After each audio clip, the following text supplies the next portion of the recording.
Merci vraiment de votre participation hein, dans un contexte que nous connaissons assez terrible hein, de guerre, avec son lot bien sûr de souffrances, de morts, de blessés, de déplacés, mais aussi d'impacts majeurs sur l'environnement, les risques de pollution qui bien sûr impactent la santé des Ukrainiens, mais au-delà, qui altèrent vraiment les écosystèmes. Donc, vraiment une pensée pour celles et ceux qui se battent en Ukraine. Alors, je ne vais pas plomber l'ambiance. Là, on est là pour faire des propositions concrètes qui s'inscrivent dans un pacte vert que vous voyez là à l'écran, qui vise finalement à transformer, à accélérer la mutation de notre modèle pour bien articuler, bien sûr, enjeux climatiques, enjeux biodiversité et plus largement notre relation au vivant avec toutes nos politiques sectorielles en termes d'aménagement de territoire, en termes de développement économique, en termes bien sûr de mobilité, bref, tout ce qui va nous permettre d'avoir des modes de vie plus respectueux, mais aussi, et c'est d'actualité, qui permettent à nos territoires d'être beaucoup plus autonomes et beaucoup plus résilients. Donc, nous avions engagé avec les nouvelles compétences dévolues aux régions un plan de réduction et de gestion des déchets avec un programme d'action très opérationnel en faveur de l'économie circulaire.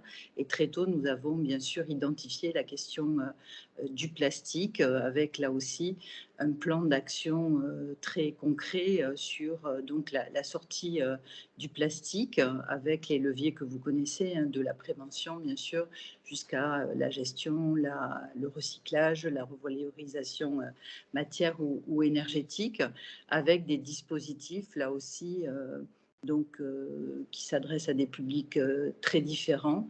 Je pense en particulier au pacte, au dispositif, au pack, pardon, zéro emballage.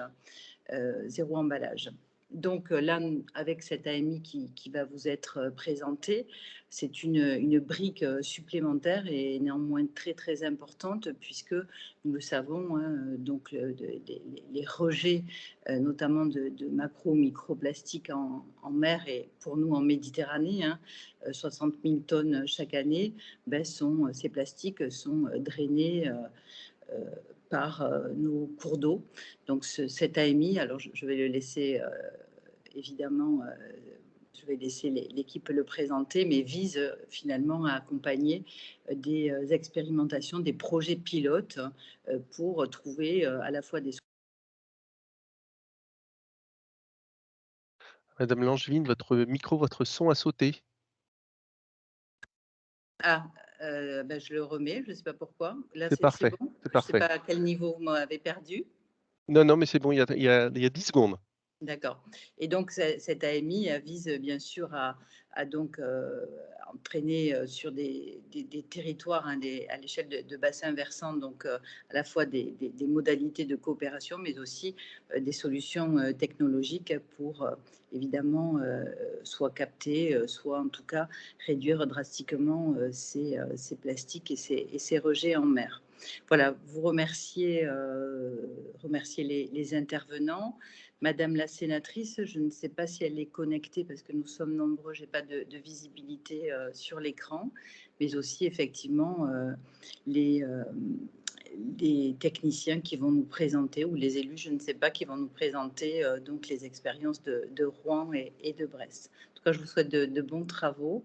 Nous comptons vraiment sur votre mobilisation hein, pour pouvoir effectivement déployer puis essaimer et sortir de ce fléau. Vous avez suivi aussi sur le plan de l'actualité internationale hein, l'engagement de l'ONU sur donc un processus qui doit nous amener en 2024 à un texte contraignant sur la sortie du plastique. Donc voilà, il faut qu'on puisse évidemment chacun prendre notre part à la lutte contre ce fléau qui est une réelle menace hein, pour les écosystèmes. Merci. Merci à vous toutes et tous. Merci, madame Langeville. Alors, du coup, comme vous, je ne sais pas exactement, comme il y a énormément de participants, si madame, la sénatrice Angèle Préville est déjà connectée. Elle avait dit qu'elle ne se connecterait pas forcément à 9 heures. Madame la sénatrice, si vous êtes là, manifestez-vous. Autrement, si ce n'est pas le cas, on va enchaîner directement sur la présentation de l'AMI. On vous cédera la parole. On cédera la parole quand la sénatrice se connectera. Madame Préville, vous êtes là?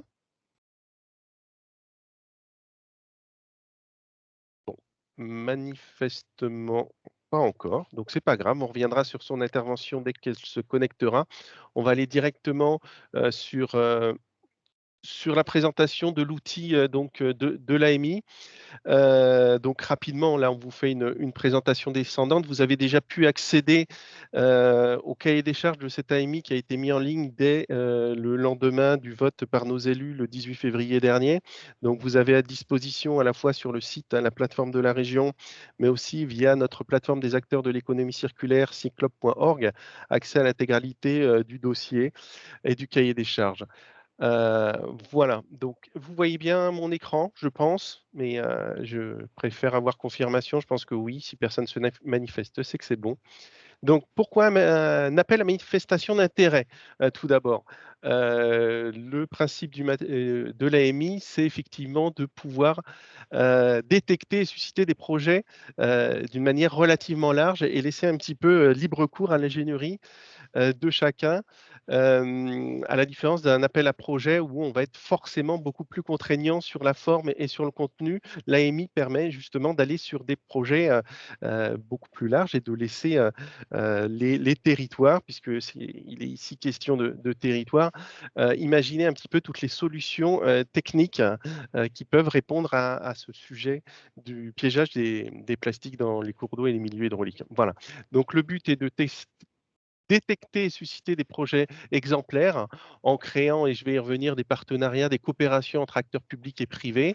Donc, ne pas imposer de cadre strict sur ce sujet, encore une fois, exploratoire. Et puis, derrière, c'est aussi construire progressivement son équipe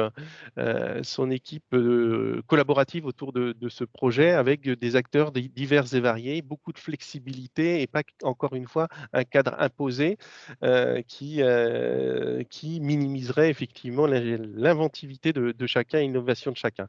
La règle du jeu, c'est quand même qu'on souhaite que se manifestent des projets intégrateurs, hein. Ce n'est pas un porteur sur une thématique euh, spécifique que l'on souhaite voir répondre, mais vraiment des partenariats, des consortiums d'acteurs autour de projets intégrés. Voilà. Donc faire émerger des projets pilotes et des démonstrateurs et tester des solutions, et ça c'est également important à préciser, des solutions qui soient duplicables, hein. On n'est pas là juste pour se faire plaisir et pour tester des solutions dans un coin et qui ne seraient pas du tout réplicables. Là, on a vraiment la volonté de démontrer qu'il y a des solutions sur ce sujet-là qui sont développées en Occitanie et qui sont complètement duplicables à la fois sur notre territoire régional, mais bien plus loin sur le territoire national et international où le sujet est également de plus en plus présent. Voilà. L'objectif central est donc de lutter contre la pollution des cours d'eau et de développer des solutions technologiques. Alors, quand je dis développer, lutter contre la pollution contre les cours d'eau, le cours d'eau ou le vecteur hydraulique, on parle bien de vecteur, hein, mais de toute façon, les cours d'eau, la pollution des cours d'eau va aussi venir affecter les berges, les milieux naturels de manière générale. Donc, on prend l'eau comme vecteur, mais c'est lutter contre la pollution de manière générale qu'il faut comprendre au travers de cette terminologie. Et donc, du coup, ce qu'apporte l'AMI, c'est aussi une construction, enfin une phase de construction et un accès à des partenaires techniques financiers que l'on facilitera au travers des personnes qui ont bien voulu s'associer à cette AMI, qui sont impliquées sur ces sujets du déchet et la préservation des cours d'eau. Donc voilà, on facilitera effectivement dans une phase, on va revenir sur le calendrier, l'accès à ces acteurs-là. Donc pour reprendre un peu plus en détail les objectifs qui sont fixés, donc ce qu'on vise, je vous ai dit, c'est pas uniquement expérimenter, c'est aussi connaître, c'est expérimenter et puis après sensibiliser. Donc là, on l'a mis de façon linéaire, mais comme nous, on a l'habitude de travailler sur l'économie circulaire, finalement, on aurait pu le représenter en boucle, puisque cette sensibilisation doit permettre de réduire derrière les déchets qu'on trouvera dans la nature, hein, et dans les cours d'eau, et donc la boucle se poursuit, ainsi de suite. Donc connaître, c'est quoi? C'est connaître les déchets qui peuvent être drainés justement par ces cours d'eau ou ces réseaux d'eau. Voilà, donc à un moment donné, il faudra les qualifier, les quantifier. C'est aussi identifier et localiser des points noirs, des points d'accumulation ou alors des points de fragilité qui peuvent être aussi des points susceptibles de libérer des quantités importantes de déchets dans les milieux hydrauliques. Après, derrière, c'est expérimenter des solutions de captage des déchets, et là, au sens très très large. Donc des solutions qui vont permettre de piéger dans les cours d'eau, qui vont concerner aussi les ripisylles, les réseaux d'assainissement. On est bien aussi là-dedans et puis, je pense que l'agence de l'eau qui est présente pourra, si elle souhaite, apporter une petite précision aussi sur l'enjeu autour de l'assainissement et des bassins d'orage, enfin des bassins des déversoirs d'orage, pardon. Les milieux aussi, les fossés, hein, en bordure de voirie majeure, ces milieux-là sont également visés par l'AMI. Et après, derrière, et puis pour nous qui sommes encore une fois dans le déchet et l'économie circulaire, c'est vrai que je ne me suis pas présenté, mais je travaille sur les sujets déchets et économie circulaire à la région Occitanie. C'est aussi envisager en marge de ces projets des potentialités de recyclage. Les déchets qui seront extraits, est-ce qu'il y en a une partie tout ou partie qui puisse faire l'objet d'une valorisation matière, voire énergétique, comme on l'a évoqué tout à l'heure. Mais ce sujet sera également à déflorer. S'il y a des porteurs de projets qui souhaitent s'impliquer, on en sera encore plus content. Et après, derrière, c'est aussi sensibiliser comment ces premières informations, ces premiers blocs, la connaissance, l'expérimentation, la collecte, le piégeage vont permettre de créer des nouveaux messages de sensibilisation à destination des citoyens pour qu'il soit plus vigilant à son geste de tri, à sa gestion du déchet. Mais c'est aussi de façon plus conventionnelle, essayer d'améliorer les moyens de collecte publique des déchets pour éviter toute fuite aussi via ce vecteur-là.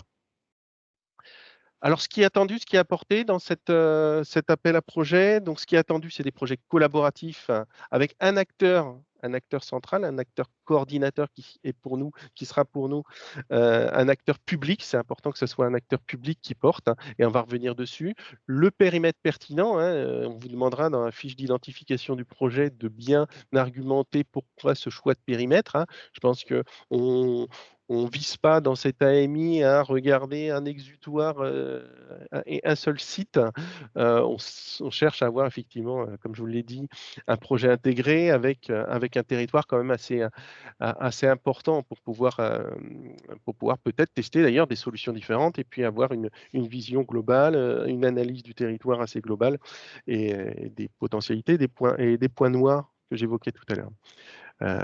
Donc, ce qui est attendu, c'est aussi l'innovation et la reproductibilité, hein, comme on l'a dit tout à l'heure. C'est pas juste pour se faire plaisir sur un site, c'est aussi dire, bah voilà, on développe des solutions qui pourront être répliquées ailleurs. Portage politique, hein, comme d'habitude, tout projet de ce type-là nécessite effectivement un engagement des élus, puisque derrière, c'est aussi, on l'a dit, in fine, sensibiliser les citoyens au bon geste, hein. Donc ça fait partie aussi des missions importantes de nos élus, c'est aller porter la bonne parole auprès des usagers.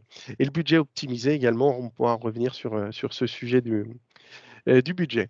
Ce qui sera apporté, c'est les aides au financement, hein, en premier lieu via l'outil du dispositif aide aux projets locaux de la stratégie déchets économie circulaire, hein, qui est en annexe du cahier des charges. Vous avez pu le découvrir pour ceux qui ont déjà ouvert le cahier des charges.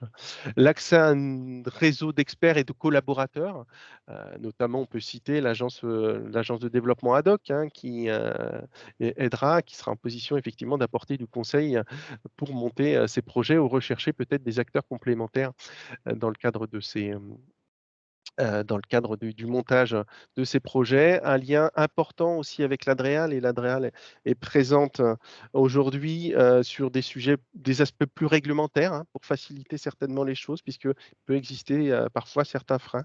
Donc c'est important que l'Adréal soit également présent aujourd'hui et présent dans l'AMI, hein, ils nous l'ont confirmé, donc c'est une très bonne chose.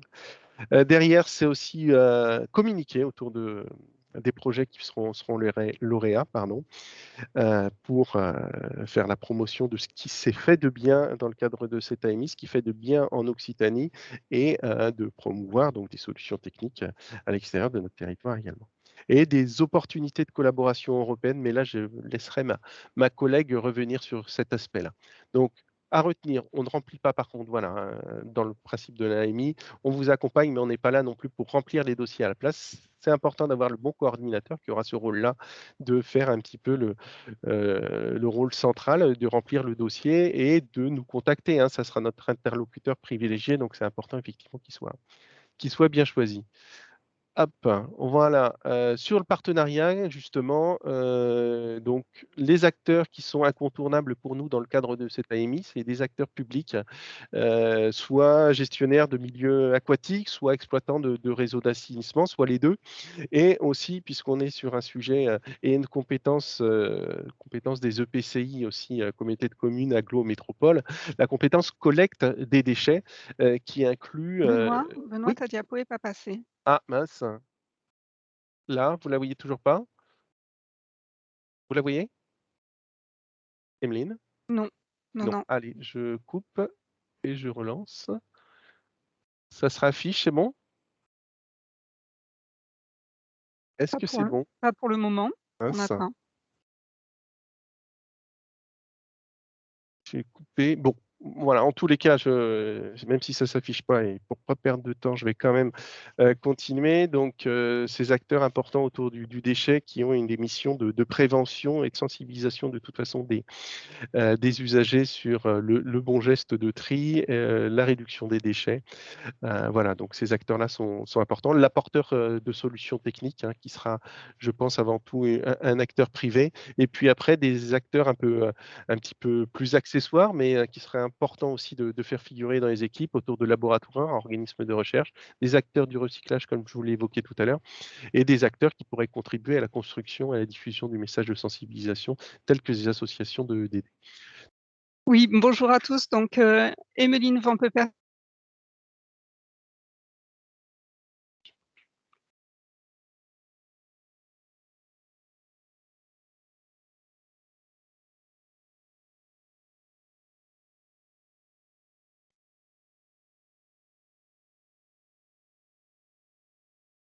Je ne t'entends plus non plus, Emeline.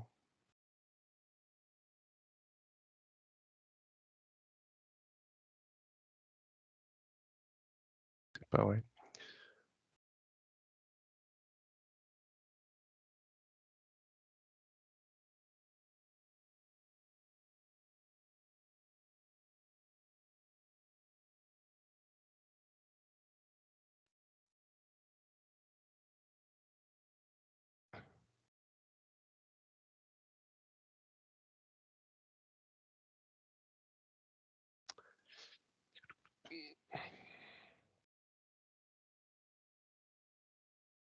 Qu'est-ce qui se passe? Est-ce que vous m'entendez? Ah, je t'entends à nouveau, ça y est, de mon côté. Oui, excusez-moi, j'ai été déconnectée. Je vous refais le partage d'écran pendant que je me présente. Donc, je vous disais que j'étais à la direction de la mer à la région et que je travaillais forcément sur les sujets marins. Donc, forcément, les questions de pollution font partie des travaux sur lesquels je travaille et on travaille en collaboration étroite, évidemment, avec la direction de l'environnement pour faire le lien entre les politiques de préservation de la biodiversité, de réduction des déchets, d'économie circulaire et de prévention et toutes ces actions aussi liées au plan plastique. Au niveau de la région, nous avons donc des politiques ambitieuses sur la partie littorale avec un plan littoral 21 qui s'inscrit dans cette logique-là de réduction des pollutions et d'accompagnement des acteurs sur leurs projets ambitieux. Alors j'ai un souci, je n'arrive pas à faire passer les diapos. Qu'est-ce qui se passe? Toi non plus, bien sûr. Pourquoi ça marche pas?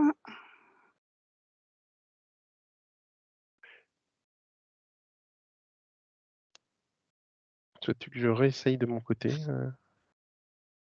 Que vous le voyez là, je suis désolée, c'est assez laborieux pour tout le monde, pour vous aussi, pour qui écoutez. Est-ce que vous voyez mon écran? Oui, on le voit bien. D'accord. Donc je vous expliquais donc que la politique régionale en matière de littoral s'appuie sur des engagements forts dans le cadre du PL 21, du plan littoral 21, qui a souhaité aussi travailler de manière très forte sur cette question de pollution plastique en lien avec nos politiques régionales de prévention et de gestion des déchets. Et s'est engagé aussi dans une dynamique régionale Faisons des merveilles pour une mer sans déchets depuis plusieurs années sur la partie sensibilisation et aussi actions concrètes sur la limitation des plastiques, avec des travaux sur la réduction des plastiques issus des activités maritimes, mais pas seulement. Pour nous, l'enjeu de l'AMI actuelle, de réduction des déchets à l'échelle des bassins versants a un écho particulier pour avoir une logique de réduction des déchets avant leur arrivée à la mer. Ce qui nous semblait important dans cette AMI, comme l'a dit Benoît, c'était de laisser une possibilité assez large des formats qui pourraient être proposés. Et on souhaitait aussi aller plus loin pour accompagner les territoires côtiers qui souhaitaient rentrer dans des projets pilotes qui pourraient être de la coopération suprarégionale, donc interrégionale au niveau français, mais aussi méditerranéen avec l'Eurorégion ou d'autres territoires d'autres pays de la Méditerranée. Pour nous, la logique d'entrer dans ce genre de dynamique méditerranéenne a tout son sens puisqu'on sait que beaucoup d'acteurs sont engagés sur ce sujet-là et que la coopération permet d'amplifier le partage, la capitalisation des expériences. Dans ce cadre-là, on aura une possibilité d'avoir des engagements sur du temps plus long que l'AMI stricto sensus, vraiment dans la logique de devenir une vitrine sur ce sujet en Méditerranée. Pour nous, le contour d'une coopération suprarégionale serait sur la même logique que l'AMI, donc des équipements de captage, des techniques de valorisation, la partie animation, formation, sensibilisation et la question de connaissance. Et le soutien porté par la direction de la mer et les différents services de la région serait donc pour un accompagnement pour mobiliser d'autres partenaires ou mobiliser d'autres financements dans le cadre du plan littoral 21, mais aussi dans le cadre de documents stratégiques de façade, avec aussi une ambition de pouvoir accompagner certains porteurs de projets pour participer à des programmes européens, programmes de coopération, programmes sectoriels qui nous semblent importants et qui, dans ce cas-là, permettraient d'avoir des financements allant au-delà de cette AMI actuelle. Donc l'AMI a été lancée après le vote de nos élus en février. L'objectif pour nous, donc, c'était avoir ce premier temps d'échange, désolé, qui est un peu laborieux aujourd'hui pour pouvoir vous présenter de manière un peu large et puis pouvoir aussi avoir, voilà, pour nous, une jauge de l'intérêt que peut avoir ce sujet pour les partenaires et les acteurs du territoire. Donc, vu le succès de ce webinaire, je suis rassurée, mais j'en doutais pas.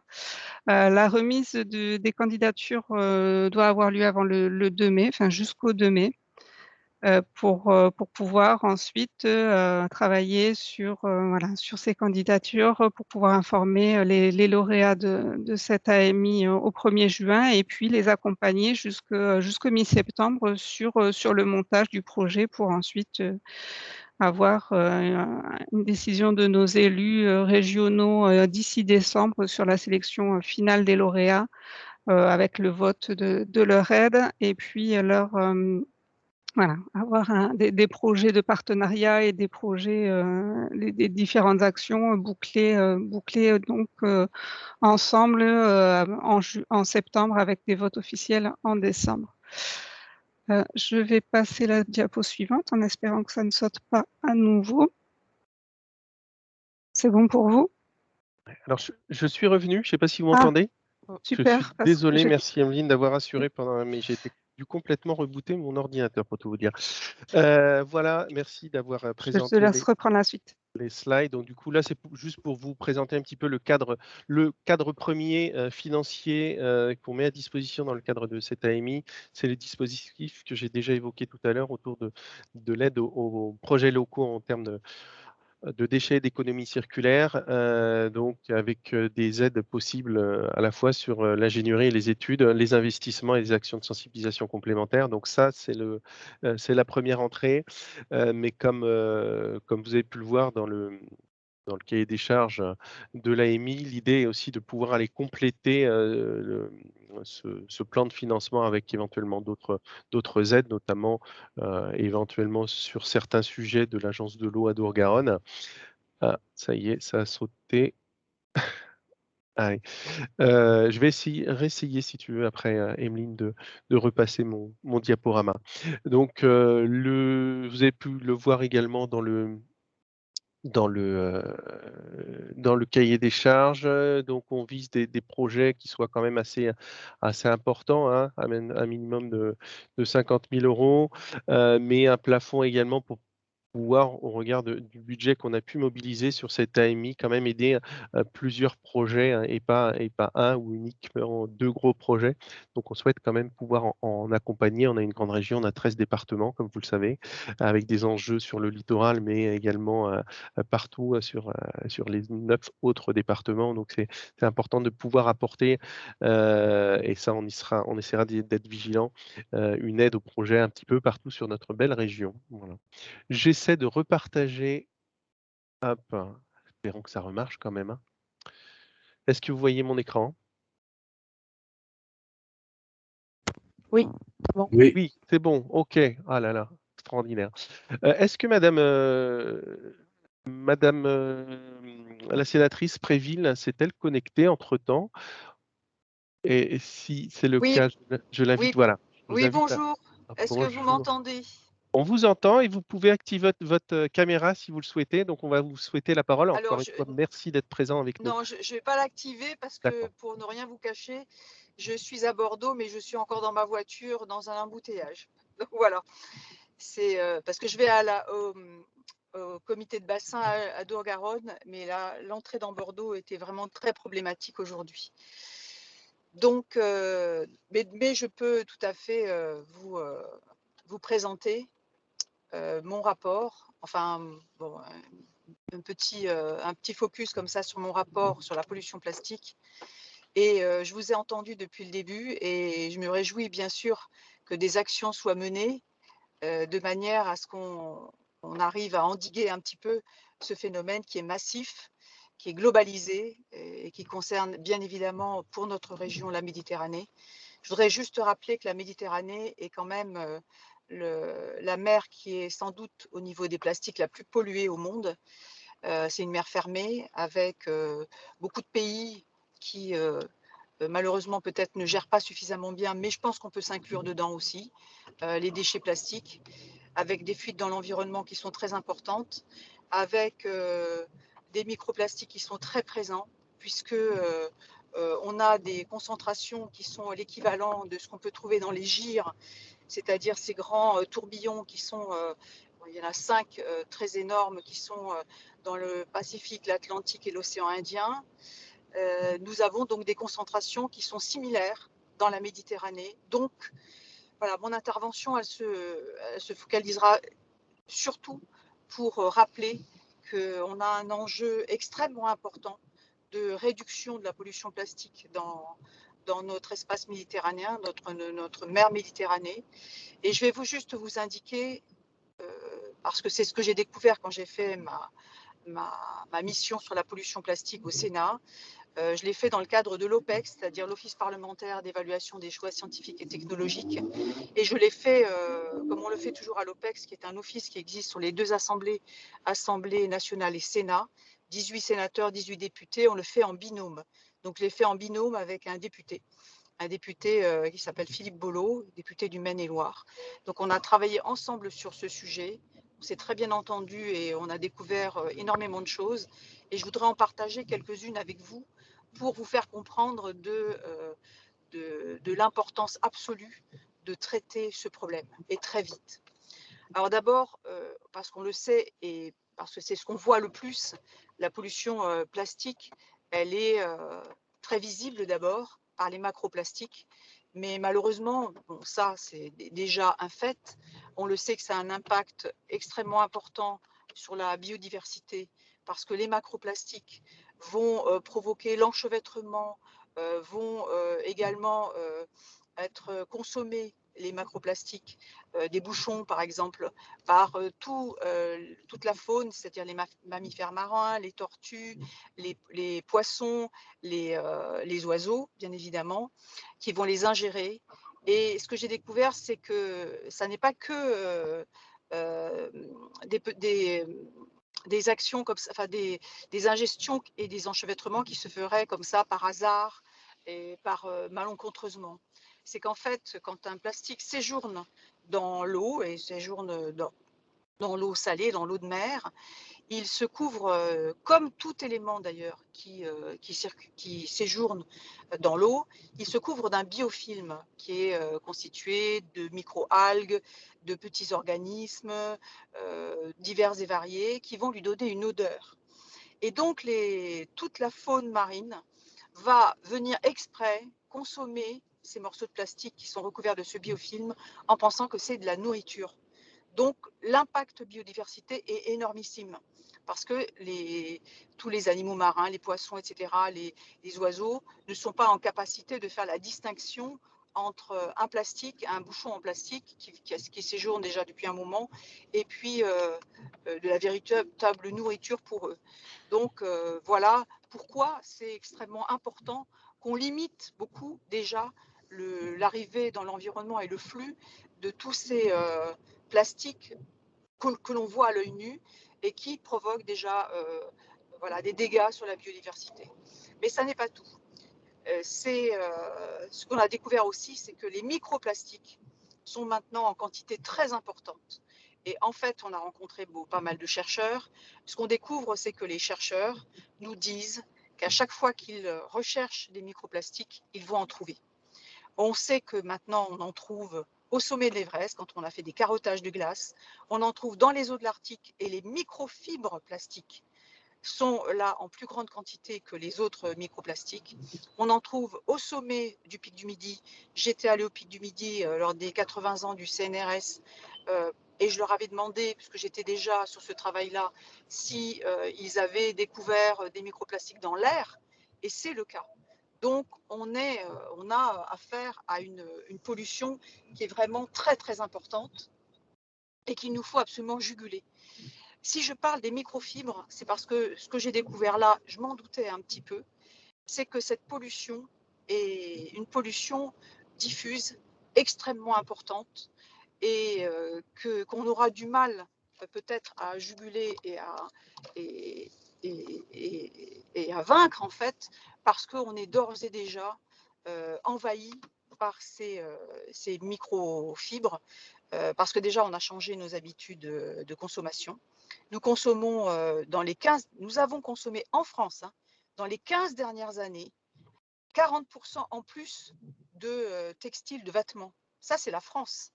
Et ces textiles viennent majoritairement d'Asie et sont majoritairement constitués de microfibres plastiques.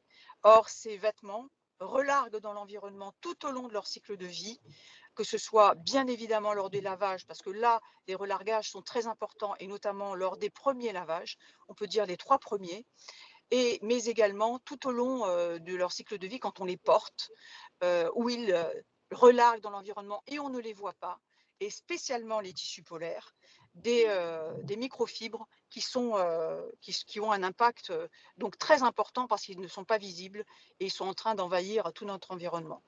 Donc voilà, on a des actions à mener très fortes sur ces sujets-là pour sensibiliser les gens, de façon à ce qu'on change nos habitudes de consommation, notamment pour ce qui est bien évidemment des emballages et des flux malheureusement trop importants qui arrivent dans l'environnement, mais ces flux sont liés à la consommation qui est quand même en exponentielle, la consommation de plastique. Et si on ne fait rien d'ici très peu de temps, on aura, on le dit, hein, d'abord, on va ingérer, nous, du plastique, parce que c'est déjà le cas, on va en ingérer de plus en plus, d'une part, et d'autre part, on va avoir du plastique dans l'environnement qui sera là pour très longtemps, c'est déjà le cas.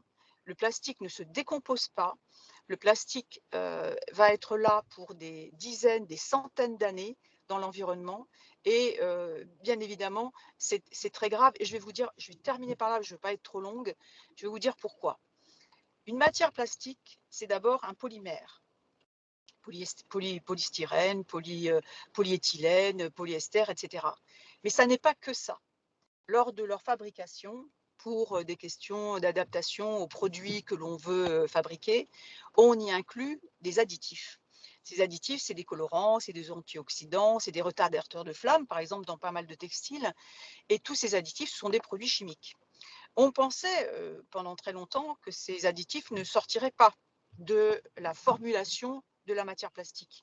Et on découvre maintenant que ce n'est pas le cas du tout, que le relargage de ces additifs que contiennent les plastiques se fait très rapidement, dès que la surface du plastique commence à être abîmée par disons, les actions mécaniques extérieures, par le soleil, etc. Et principalement également quand ils séjournent dans l'eau de mer, ces additifs, lorsque les surfaces sont un peu abîmées, vont aller dans le milieu, dans l'environnement, hein.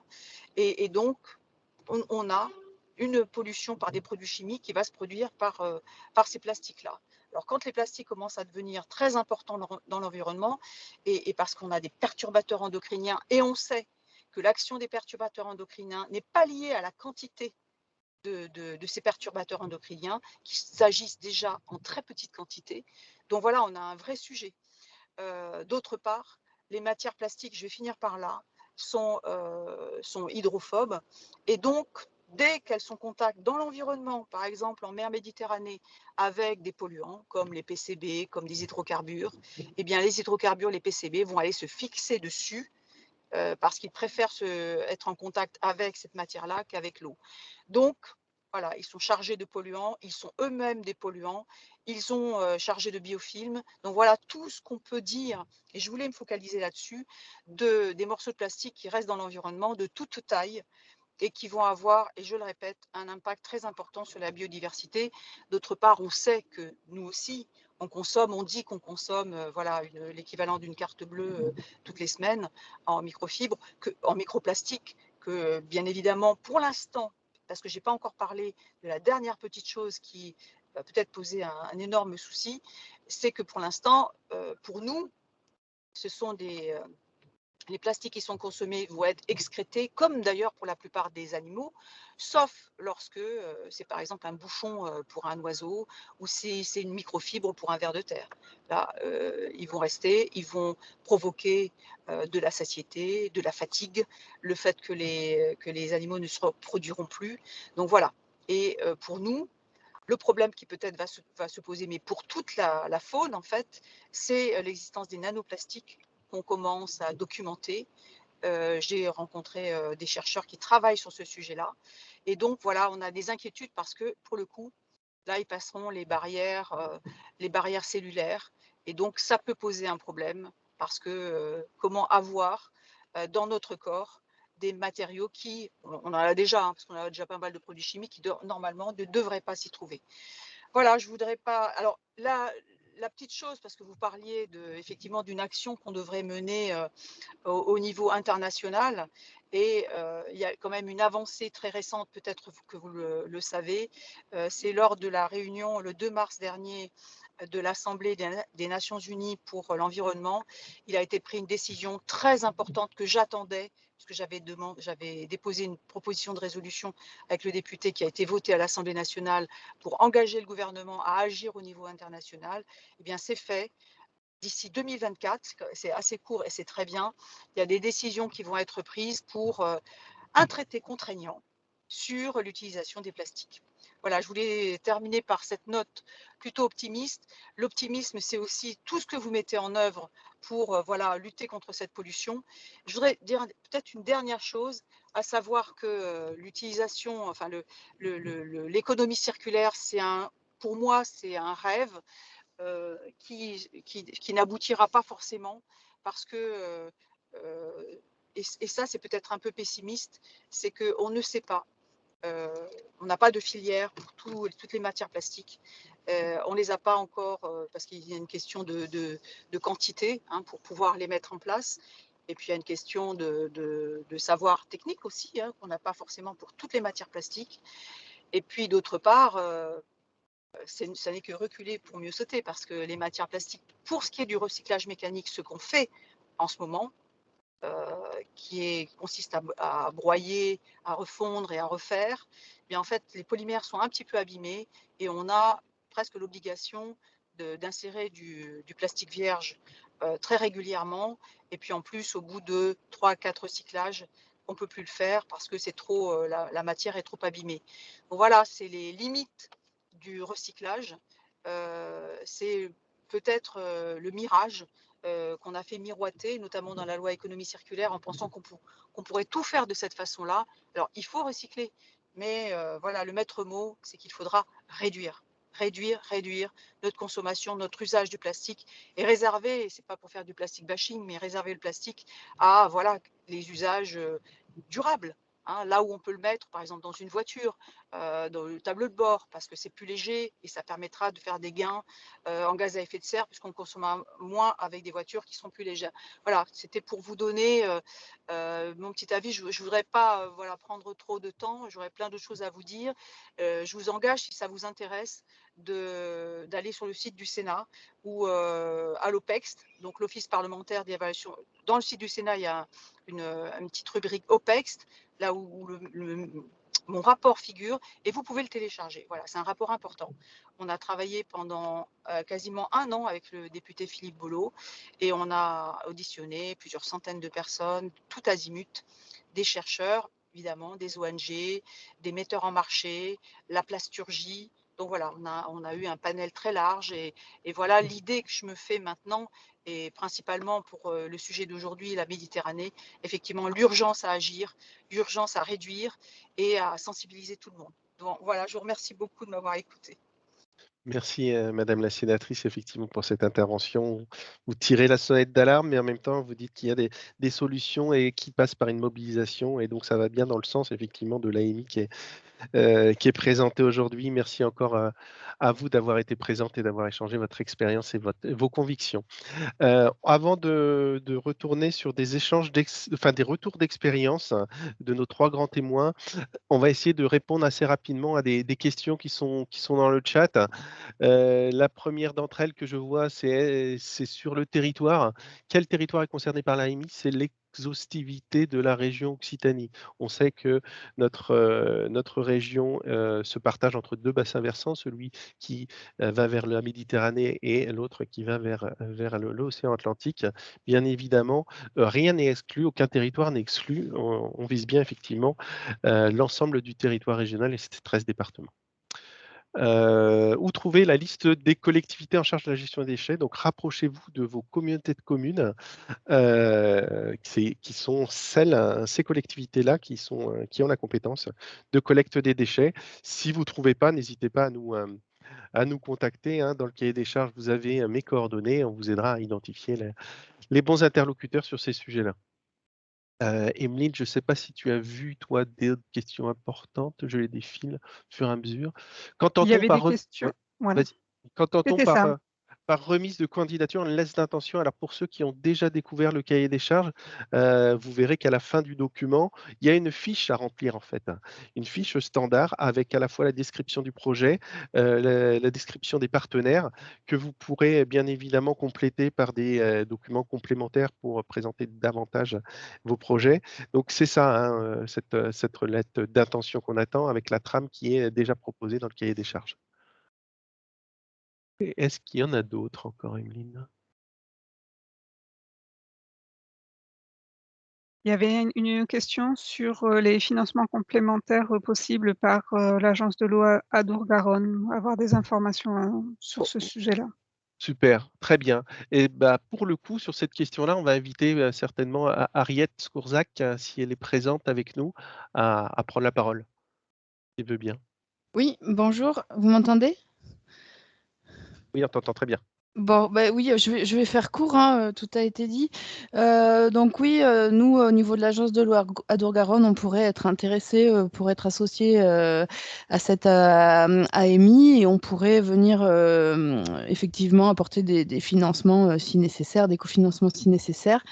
On s'intéresse en priorité, à ce qui va toucher, aux expérimentations sur les déversoirs d'orage, et les réseaux pluviaux et d'assainissement puisque, ça vient s'intégrer un petit peu dans la feuille de route qui s'appelle Zéro plastique en mer, 2025 pour lequel les agences sont partie prenante et donc on est, on va dire acteur sur ce volet un peu expérimentation dans les réseaux.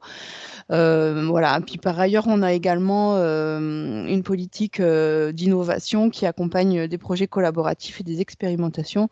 Donc on pourrait aussi venir intervenir au cas par cas sur des projets dans d'autres domaines que celui de l'assainissement.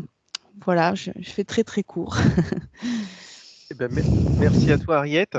Je vois que dans le chat, il y a aussi des réponses qui sont apportées en direct, notamment sur des bases de données des acteurs. Donc, merci à tous ceux qui participent en même temps aux réponses apportées dans le chat.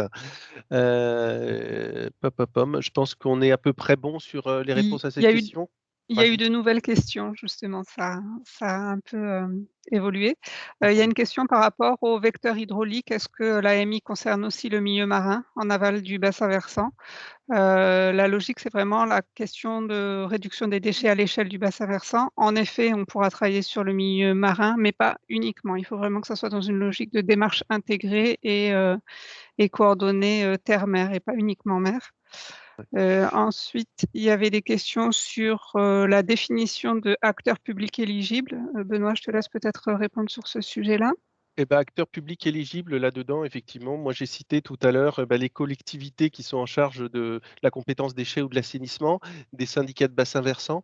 C'est ça, pour moi, les acteurs publics qui sont visés. Alors, peut-être que j'en oublie, mais en tous les cas, ce qu'il faut retenir, c'est que on n'attend pas, effectivement, comme coordinateur, une entreprise apporteuse de solutions qui va venir présenter ou piloter, en tous les cas, ce projet-là. On est bien sûr attaché à un territoire, et qui dit territoire dit effectivement acteur public pour nous, donc soit syndicat de bassin versant, encore une fois, soit collectivité en compétence sur les déchets, mais je peux en oublier dans cette liste. Voilà, encore une fois, on détecte encore des questions, n'hésitez pas, vous continuez à les poser.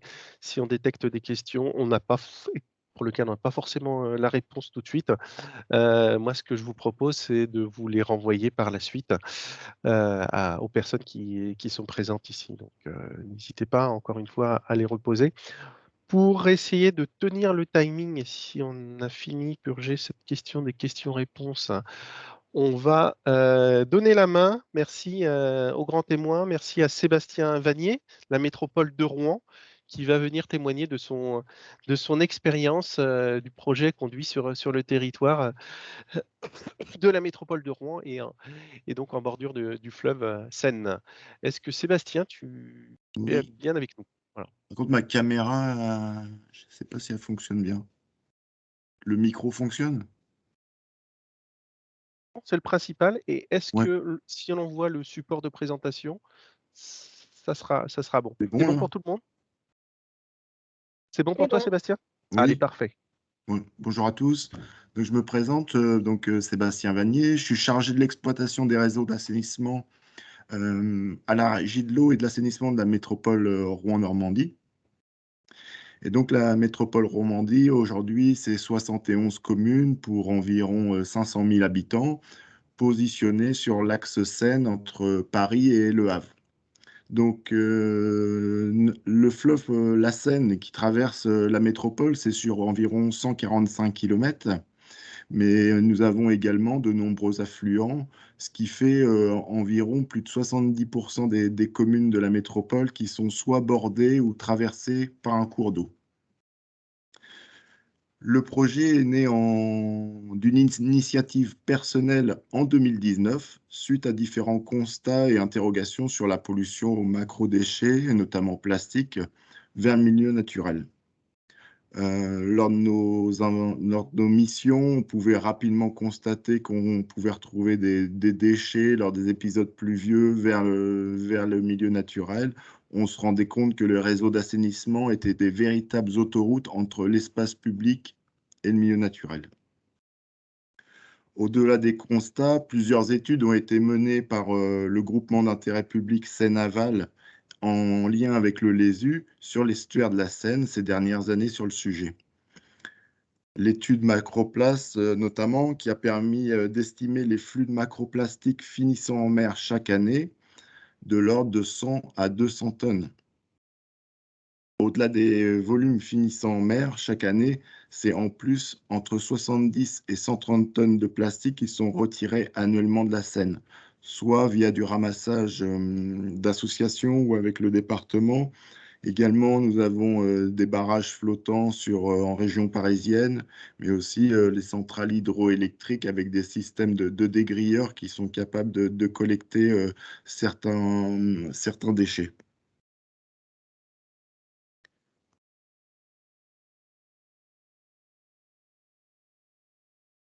Tu es toujours avec nous, Sébastien? Oui, pardon. Oui, pardon. Sachant que la dynamique de transfert amont-aval n'est pas linéaire en Seine, mais plutôt dépendante des événements extrêmes liés aux crues ou aux tempêtes, capable de contrer l'influence de la marée qui ramène perpétuellement les déchets à l'intérieur de l'estuaire où ils s'accumulent. Cette dynamique augmente fortement le temps de résidence des déchets plastiques dans l'estuaire, ainsi que la probabilité qu'ils se fragmentent en microplastiques, dont l'effet sur l'écosystème aquatique pourrait être bien plus important, comme on l'a dit tout à l'heure, que celui des macros.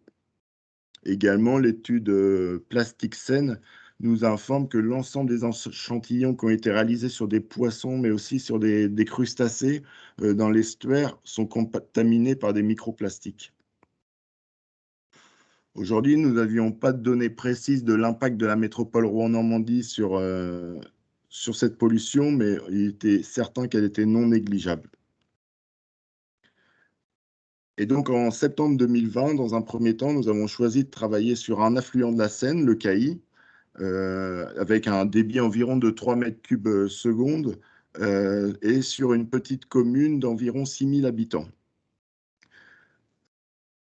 2 bassins de collecte ont été identifiés et nous avons essayé de cartographier l'ensemble des sources de pollution que nous avions pu identifier sur ces bassins, et notamment l'implantation des commerces de métiers de bouche qui étaient source de pollution, les différentes zones de stockage de déchets avec les apports volontaires, les zones de regroupement qui sont les marchés, les écoles, les types de réseaux d'assainissement que nous avions, ceux qui étaient en lien avec des déversoirs d'orage, mais également les avaloirs, les grilles qui étaient en place, savoir si celles-ci étaient décantées et siphonnées, ce qui permettait de capter plus facilement la pollution dès l'événement pluvieux.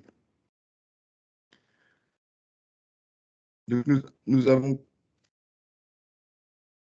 donc, lorsqu'on a fait notre cartographie, on s'est rapidement rendu compte que tout ce qui était conteneur d'apport volontaire, comme on peut voir sur la photo, était implanté pour plus de 80% d'entre eux à moins de 100 mètres de la rivière. Et donc, dans un premier temps, en lien avec les équipes déchets, nous avons commencé à étudier la possibilité de modifier leur implantation et d'optimiser leur utilisation afin d'éviter les dépôts sauvages à leurs abords. On peut changer de diapo. Voilà. Donc, en novembre 2020, nous avons fait le choix de la mise en place de 3 filets anti-macro et micro-déchets car ce système nous a semblé intéressant d'être étudié afin de limiter au maximum la pollution de macrodéchets vers le milieu naturel.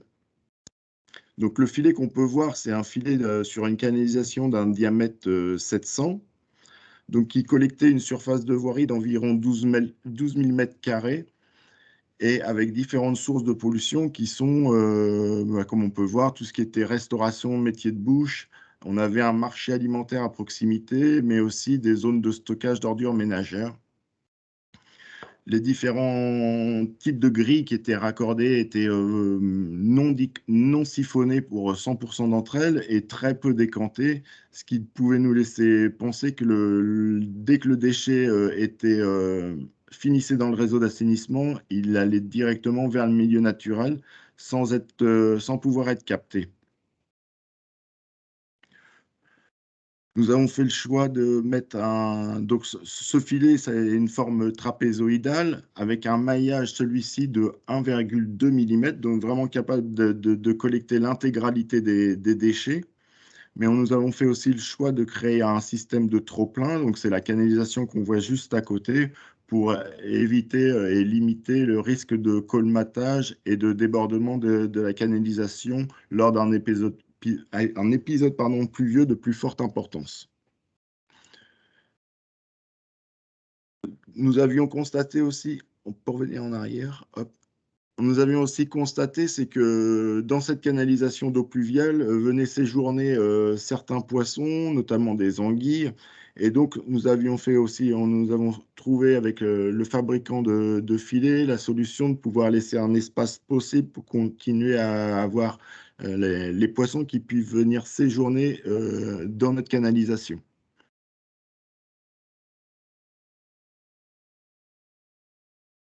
Rapidement, nous sommes associés, on a décidé de s'associer au LESU avec la participation à une étude au projet Plastoc qui est financé par le ministère des Transitions écologiques dans le cadre de sa feuille de route contre la pollution en macrodéchets des milieux aquatiques. Donc, le premier axe de cette étude, c'était de viser à caractériser, à quantifier et à identifier les sources et les voies de transfert des déchets issus de l'urbain, et en particulier les déchets plastiques. Le second axe de cette étude vise à proposer des indicateurs et à mettre en place un suivi plutôt spatio-temporel de la pollution des rivières afin d'évaluer l'impact des politiques publiques. Donc, en un an, donc ces filets ont collecté environ plus de 2 tonnes de déchets. Et en grosso modo, nous avons réalisé sur la période d'un an à peu près 4 à 5 levages par filet. On a compté plus de 1000 unités de déchets plastiques par levage. Et les déchets qu'on retrouve le plus souvent donc sur nos réseaux d'eau pluviale stricts, c'est vraiment les déchets liés au tabac, tout ce qui est mégots, tout ce qui est blister plastique. Et sur un autre exutoire qui est en lien avec un déversoir d'orage, sur celui-ci, on constate vraiment les déchets principalement liés aux lingettes sanitaires, mais également tout ce qui est masques et déchets aussi liés à la confiserie. On peut avancer. Suite à cette expérimentation encourageante, la métropole a décidé d'engager les acteurs locaux avec un appel au mécénat d'entreprises privées, ce qui nous a permis de lever un financement pour un projet d'installation de 6 nouveaux filets, donc 4 en Seine. Donc c'était les premiers en Seine, avec notamment pas mal de contraintes techniques liées notamment à la taille des exutoires. Notamment, nous en avons un qui fait 3 mètres de large sur 2 mètres de haut, mais aussi avec les phénomènes de marée, le débit du fleuve, mais également la navigation dans le fleuve. Au-delà de l'installation, le financement a permis aussi de financer l'exploitation de ces filets et l'étude des déchets en partenariat avec le LESU sur la pollution en macrodéchets issus des eaux urbaines à l'échelle locale.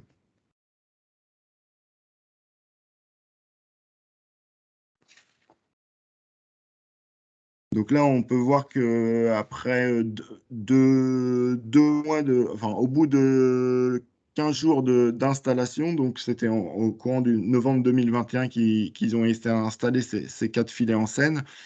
On peut voir la photo en bas à droite. On retrouve beaucoup de déchets anthropiques avec énormément de lingettes, forcément, puisque sur Rouen Centre-Ville, nous avons que du réseau de type unitaire en lien avec des déversoirs d'orage.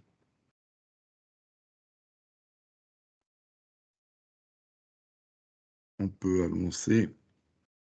Donc voilà, donc au-delà de ces initiatives de la direction de l'assainissement, la métropole a décidé de mettre en place un plan d'action sur métropole zéro pollution plastique avec différents axes. Et donc ça, c'est les futures actions qui vont être mises en place dans les mois à venir. Et notamment, nous avons aussi décidé de poursuivre l'analyse des actions que nous avons mises en place et notre partenariat avec le LESU sur la quantification et la caractérisation des déchets en rivière.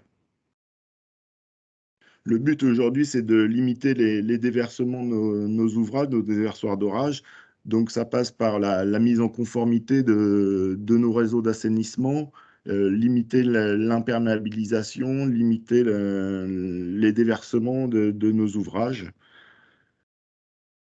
Et l'action qui va être mise prochainement en place, c'est en lien avec nos écoles, mais aussi avec en centre-ville, en milieu urbain et piéton principalement, c'est de la mise en place de badges environnementaux avec un de nos mécènes qui, avec qui on a prévu de mettre en place ces badges en fonte, pardon, afin de ne pas réaliser de la communication avec de la peinture et des micropolluants qui finissent malheureusement également vers le milieu naturel. Voilà, Benoît, j'espère avoir été assez rapide. Ah ben c'est parfait. Je te remercie, Sébastien, pour cette belle présentation de la dynamique depuis maintenant quelques mois, voire quelques années sur Rouen Métropole. Je n'ai pas forcément vu de questions dans le chat. N'hésitez pas à les poser. Je vous propose peut-être qu'on enchaîne, comme on est un petit peu en retard sur la deuxième présentation, et qu'on fasse du coup, qu'on concentre les questions-réponses, si ça te va, Sébastien, une fois que tous les témoins seront passés. Très bien. En tous les cas, tu as des remerciements. Tu as de nombreux remerciements pour ta présentation, quoi qu'il en soit.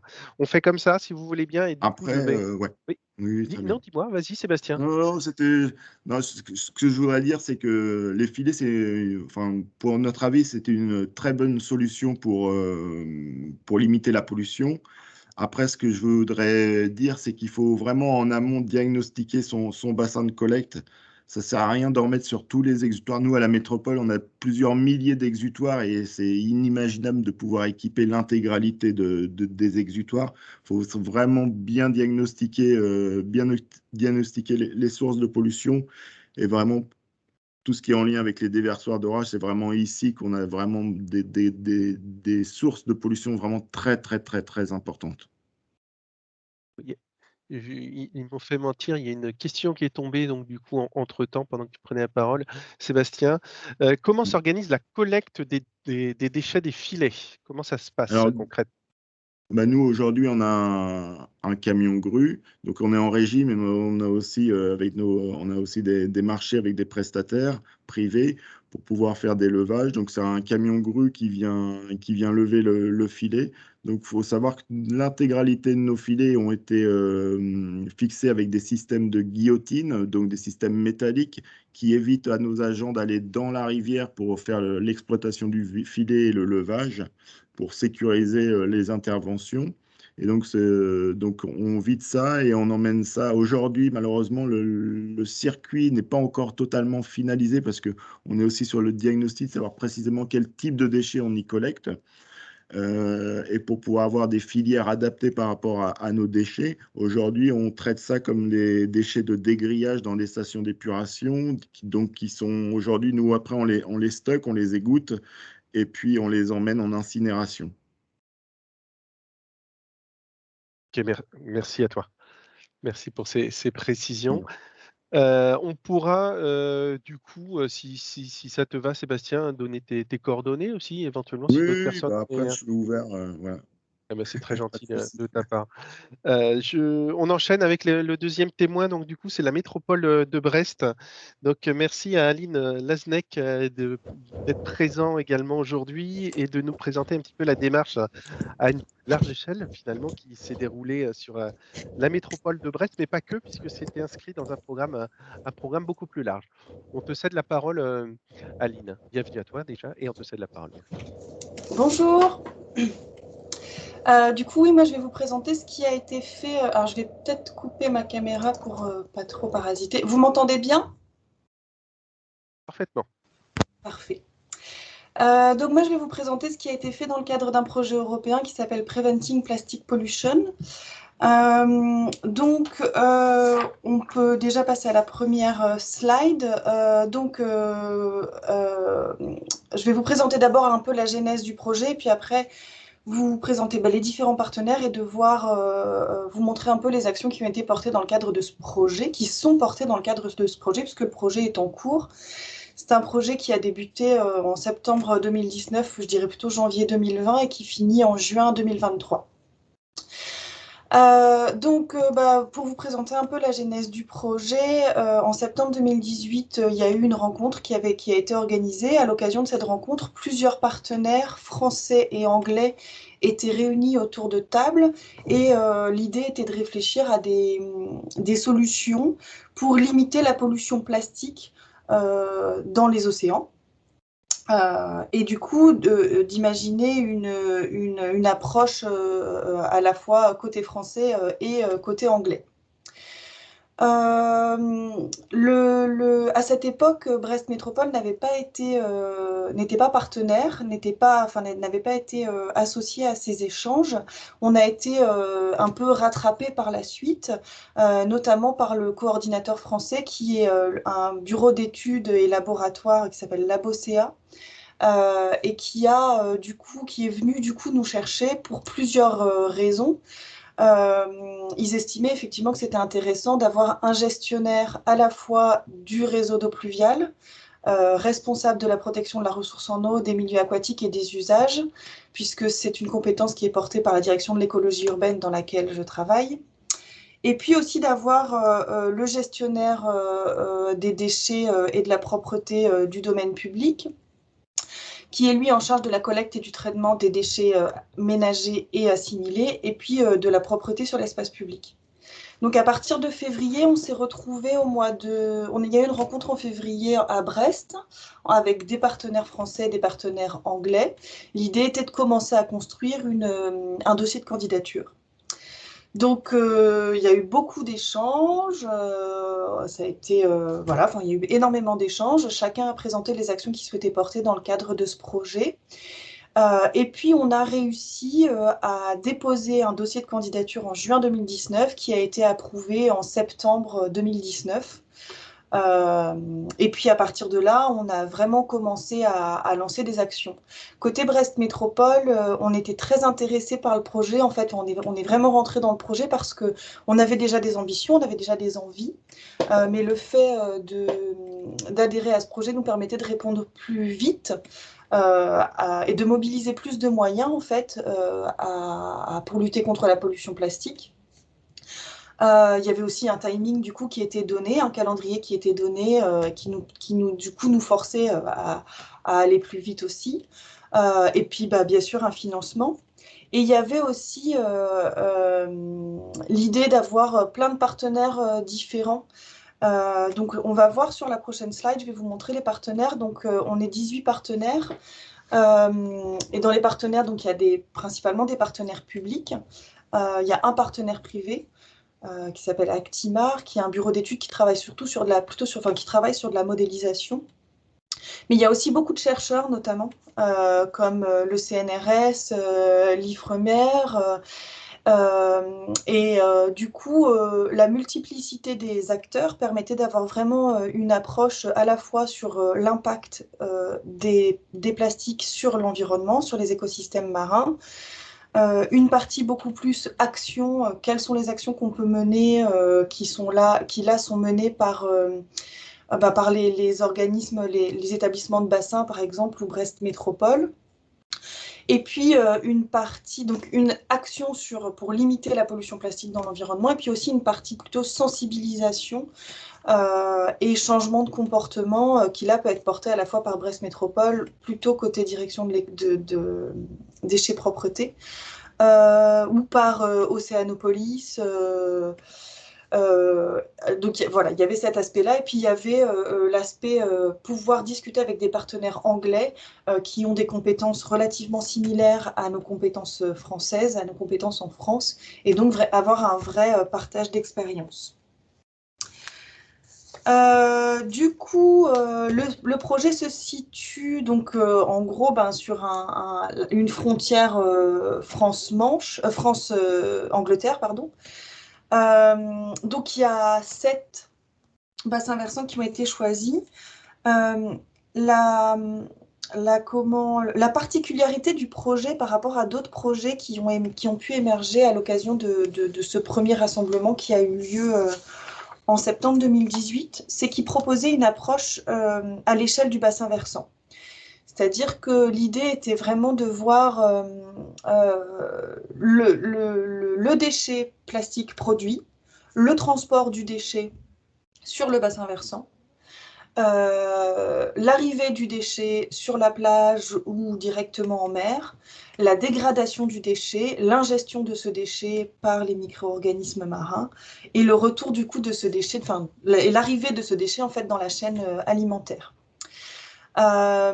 Donc du coup, on a identifié 7 bassins versants, on a choisi 7 bassins versants sur lesquels on essaye de mener différentes actions qui prennent la totalité, j'ai envie de dire la chaîne complète, quoi. Donc l'idée est d'identifier les déchets, le plastique, comment il est utilisé et comment est-ce qu'on pourrait faire en sorte que ce plastique soit remplacé. Une fois que ce plastique est utilisé, comment est-ce qu'il peut se retrouver dans l'environnement, comment est-ce qu'il peut être transporté sur le bassin versant. Donc ça, c'est tout ce qui concerne plutôt le premier axe, qui est comprendre la pollution plastique de la source à la mer. Pour cela, on fait aussi des caractérisations, c'est-à-dire qu'on a, un peu à l'image de ce qui a été présenté avant, hein, on fait de la caractérisation sur tout ce qui est collecté. Comme je vous le disais, comprendre la pollution plastique de la source à la mer, il y a plusieurs approches plusieurs buts qu'on voudrait atteindre. Pour cela, les actions vraiment qu'on met en place sont des prélèvements et des analyses des microplastiques en mer, en rivière, la création et l'alimentation d'une base de données micro et macroplastiques. Donc, pour alimenter cette fameuse base de données, en fait, on a choisi une nomenclature commune, qui est une nomenclature qui, à la base, est partie vraiment des protocoles OSPAR qu'on a sur le littoral, qu'on a un peu remanié pour répondre à ce qu'on s'attendait à trouver sur le littoral ou dans les ouvrages de collecte, dans les dispositifs de rétention de déchets qu'on a posés sur le territoire. Et donc, sur la base de cette nomenclature commune, on fait des caractérisations et donc, on remplit des bases de données micro et macroplastiques. Une partie impact des plastiques sur les organismes marins, et puis une modélisation pour connaître la façon dont le déchet est transporté depuis la terre vers la mer, comment il se transporte aussi en mer. Le deuxième axe, c'était réduire et limiter l'héritage de la pollution plastique. Donc là, l'idée, c'était d'augmenter l'effort de collecte du plastique sur le territoire. Donc ça se traduit principalement par les tests de dispositifs de rétention des déchets. C'est vraiment ce qu'on fait, nous, sur le territoire de Brest Métropole. Ce sont des actions notamment qui sont portées par la direction de l'écologie urbaine. En fait, on a mis en place des dispositifs, des filets, par exemple. On a mis en place plusieurs filets qui sont les mêmes que les filets qui ont été présentés dans la présentation précédente sur Rouen. On a aussi mis en place un barrage flottant. Et puis, on a des systèmes qui étaient déjà existants. Par exemple, on a des dégrilleurs sur un réseau d'eau pluviale où on sait qu'on avait un apport de déchets important. Donc, on organise aussi l'évaluation de la performance de ces dispositifs. Et puis, on a, comme l'a expliqué M. Vanier auparavant, on a des systèmes sur les avaloirs de Brest Métropole, on a des systèmes de siphons, en fait. Donc, on a déjà des systèmes de rétention des déchets qui existent et on évalue la performance de ces siphons en posant des filets justement en aval et en évaluant la quantité de déchets captés par ces dispositifs et la quantité de déchets non captés par ce dispositif, c'est-à-dire ce qu'on retrouve dans les filets. On a aussi un aspect qui est l'augmentation de l'effort de collecte, soit sur l'espace public, donc sur le territoire littoral, sur des grèves, des plages, le long de rivières ou alors même dans des espaces complètement urbains. Et puis, l'amélioration du recyclage, donc l'amélioration de la collecte, ça se traduit notamment par la mise en place faire en sorte que les bacs de collecte des ordures, pas des ordures, du recyclage, des déchets recyclables ne puissent pas s'ouvrir en fait, que ces bacs qui sont souvent légers et qui peuvent tomber dans des conditions météo très ventées, ce qu'on connaît bien chez nous, sont des bacs qui, ils tombent, ils se vident. Donc là, l'idée, c'était de faire en sorte que ces bacs ne puissent pas s'ouvrir. Et puis, on a aussi une extension des consignes de tri, donc augmenter la part de plastique que l'on collecte pour le recycler. Le dernier aspect, c'est ce qui concerne donc activer le changement des mentalités de la première utilisation à la fin de vie. Et là, c'est plus ce qui concerne de la sensibilisation en fait. L'idée dans cela, c'est de faire beaucoup de sensibilisation auprès du grand public et en milieu scolaire. Et puis proposer des alternatives au plastique en fait, donc créer des événements zéro plastique, créer des supports de formation, des supports pédagogiques bilingues, donc français-anglais, créer des chartes sans plastique. Voilà, donc, globalement, c'est plus ce qui concerne la sensibilisation et encourager les changements de comportement en fait. Voilà, alors juste sur la dernière diapositive, j'avais illustré un peu le projet. Voilà, j'ai fait un peu un pêle-mêle d'images. Alors, ce sont des images plutôt qui portent sur des actions portées par Brest Métropole, plutôt que par les autres partenaires. Mais globalement, vous voyez tout en haut à droite, il y a un filet de rétention des déchets. Donc qui est un filet classique comme on a pu poser sur les exutoires d'eau pluviale, en sachant que nous on est sur du pluvial strict, on n'est pas sur de l'unitaire. Enfin, on a choisi de poser uniquement sur du pluvial strict puisqu'on a du réseau unitaire sur Brest. Il y a un exemple de barrage ou de siphon flottant qu'on voit donc là plutôt sur la gauche, en haut à gauche. C'est un système qu'on a mis sur une rivière dans laquelle on sait qu'on a un apport de déchets conséquent. À l'aval de ce système de siphon flottant, on a mis un filet pour pouvoir évaluer la performance de ce siphon flottant. On voit aussi à côté encore sur la gauche un cendrier sondage. L'idée étant d'inciter les gens à déposer leurs mégots dans le cendrier plutôt que sur l'espace public. Et voilà, des petits macarons, ici commence la mer, qui ont été posés là, pas sur le territoire de Brest Métropole, mais sur le bassin versant de la rade de Brest. Voilà, globalement. Voilà globalement les actions qui sont portées dans le cadre du projet qui est encore en cours. Il y a peut-être quelque chose de très important que j'ai pas dit, c'est que l'idée est bien sûr de tester tous ces dispositifs, et l'idée étant de pouvoir faire un retour d'expérience auprès des partenaires et aussi à l'issue du projet à l'extérieur. Voilà, donc si vous avez des questions, normalement sur la dernière slide, vous avez mes coordonnées.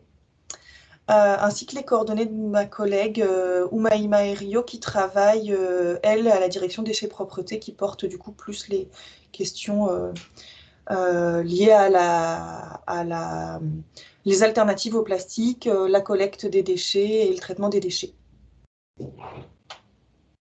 Voilà.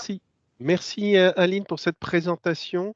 Alors, et toutes mes excuses parce que le temps dérive rapidement, donc on a pris un peu de retard, mais c'est intéressant et ça vaut le coup effectivement d'être entendu.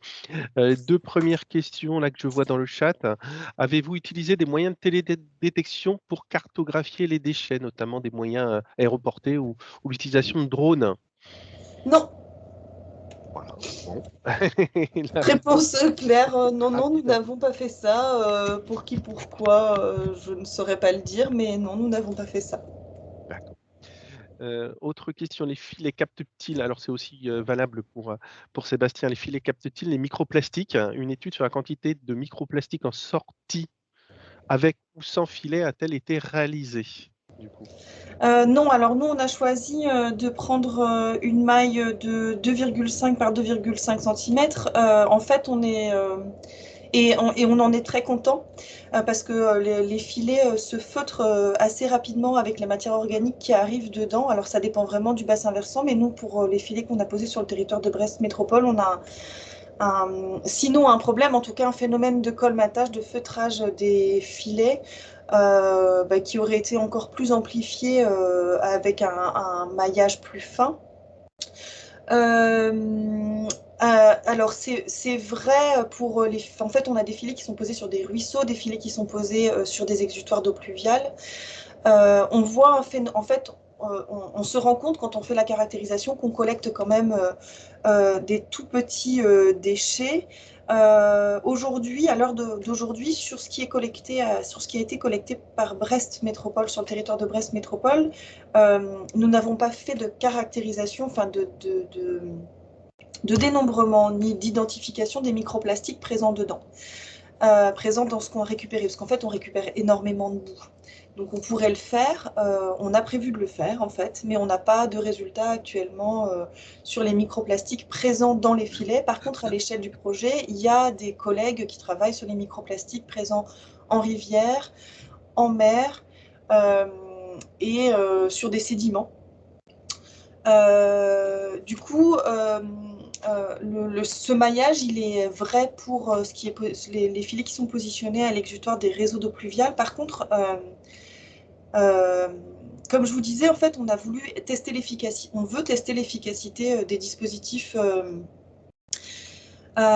des siphons, en fait, des dispositifs de décantation qu'on a sur les avaloirs. Et pour cela, on a posé au niveau du branchement des avaloirs, donc à l'aval de l'avaloir, avant de rentrer dans le réseau d'eau pluviale, on a posé là des filets avec une maille, une micro-maille. Et là, en fait, on se rend compte, jusqu'à présent, mais c'est à l'œil nu, parce qu'on ne les a jamais encore levés, ils sont posés depuis un peu plus d'1 an. On se rend compte qu'il y a très peu de choses dedans, ce qui signifierait que les dispositifs de décantation qu'on a sur nos avaloirs sont plutôt efficaces. Mais par contre, on n'a pas de gros déchets, par contre, on a des sédiments. Et là, dans ces sédiments, on va faire de l'analyse microplastique. Je ne sais pas si j'ai répondu à la question. Moi, je pense que tu as brillamment répondu et puis que tu donnes des perspectives en plus sur les analyses, sur les sédiments et sur la matière organique là, qui est collectée. Donc, ouais, c'est vraiment intéressant. Et ce qui est intéressant, c'est aussi que vous vous complétez, si j'ai bien compris, dans ce cadre de ce programme européen, entre les différents bassins versants et différents laboratoires. Vous allez chacun vous spécialiser sur des sujets particuliers et compléter une vision globale du sujet. C'est l'idée, oui, effectivement. Il y a une question, alors c'est Emeline, tu peux peut-être la poser toi-même sur le budget. Ouais. Oui, Vas-y. excusez-moi. Oui, c'était une petite question. Enfin, je connais déjà la réponse, mais je me souviens, j'ai peut-être pas été assez attentive. Vous l'avez peut-être mentionné. Est-ce que vous pouvez rappeler les budgets globaux de ces projets et les financements européens qu'il y a pu y avoir? Alors, non, je ne l'ai pas du tout mentionné. Le financement européen, il est à hauteur de 69%.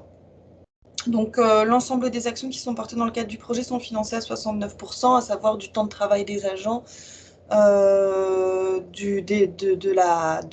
l'équipement, de l'achat, fourniture d'équipement, et de la prestation, quoi. Prestation, communication, voilà. Sur le projet en lui-même, je n'ai pas, sur l'ensemble du projet, j'avoue que je n'ai même pas en tête le coût, enfin le financement prévisionnel, le coût prévisionnel. C'est assez important. J'ai peur de dire des bêtises, donc je préfère rien dire, mais je pense que je peux trouver la réponse très rapidement.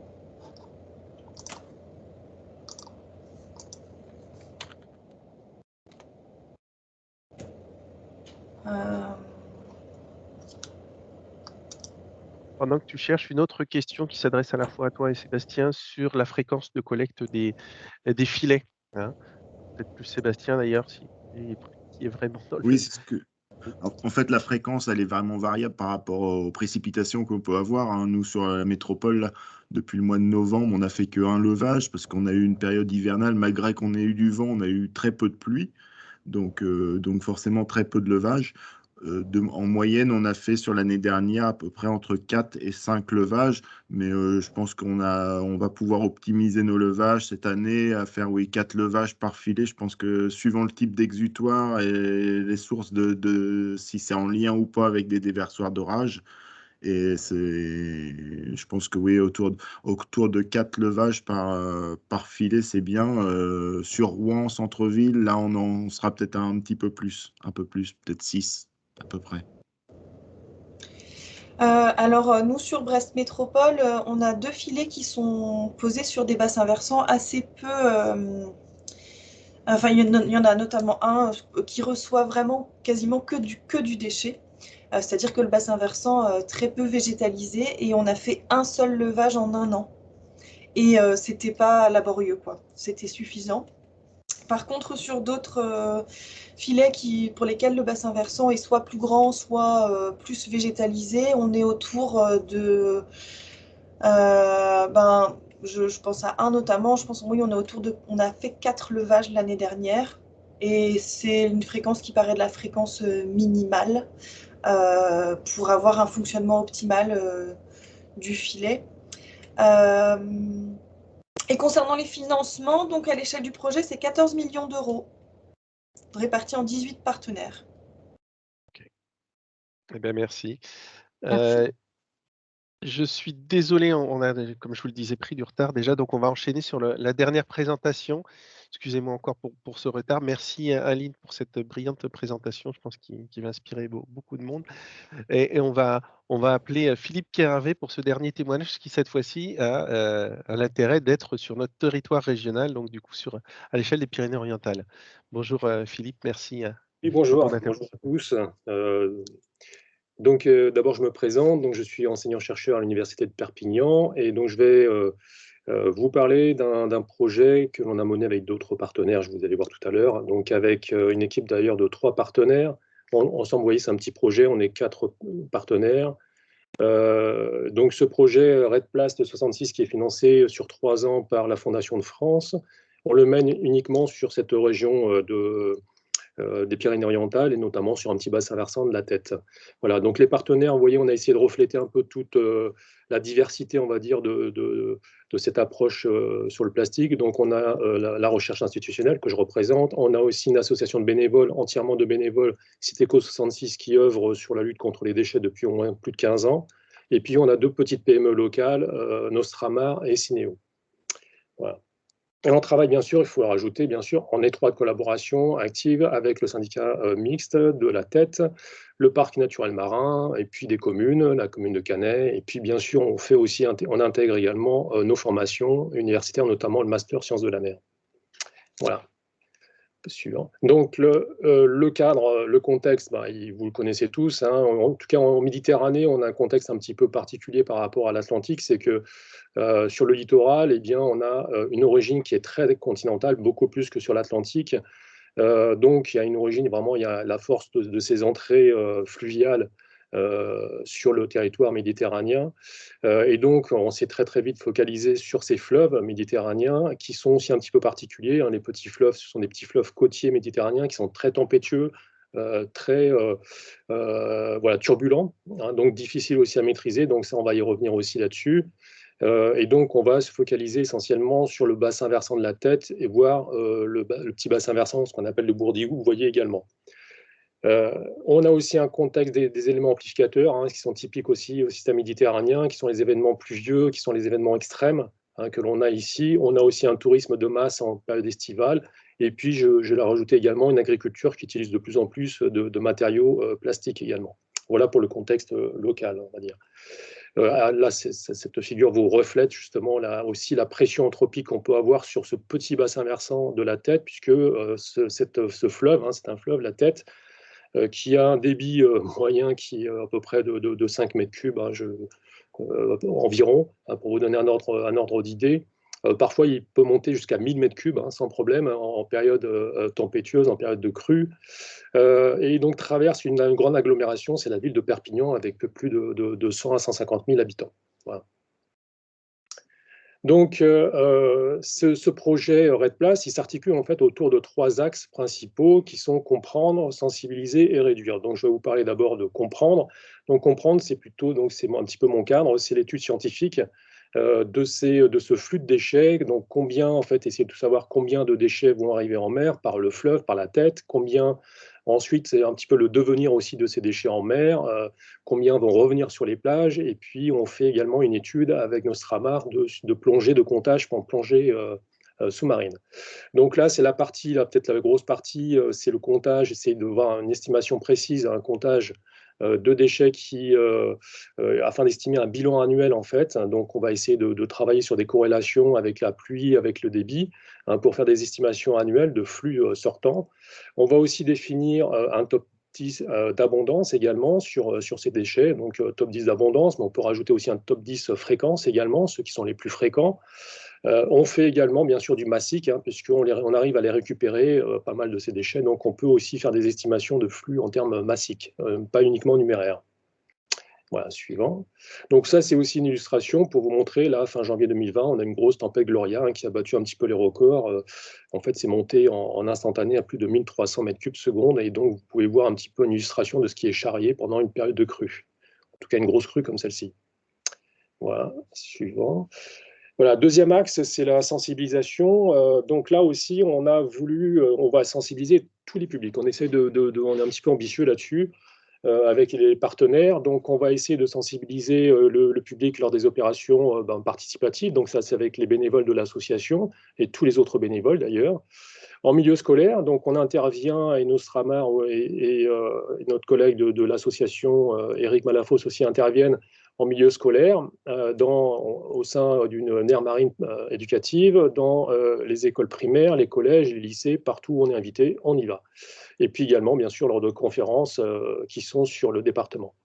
On intervient également à travers des médias, la radio, la TV, la presse, et puis on a fait aussi un petit film que vous pouvez voir ici, l'Odyssée de nos déchets, qui se trouve sur YouTube. Là, vous savez, je peux vous donner tout à l'heure le lien si vous souhaitez. On a également fabriqué une maquette, vous pouvez le voir également, c'est l'illustration qui nous sert comme support pour travailler dans les écoles.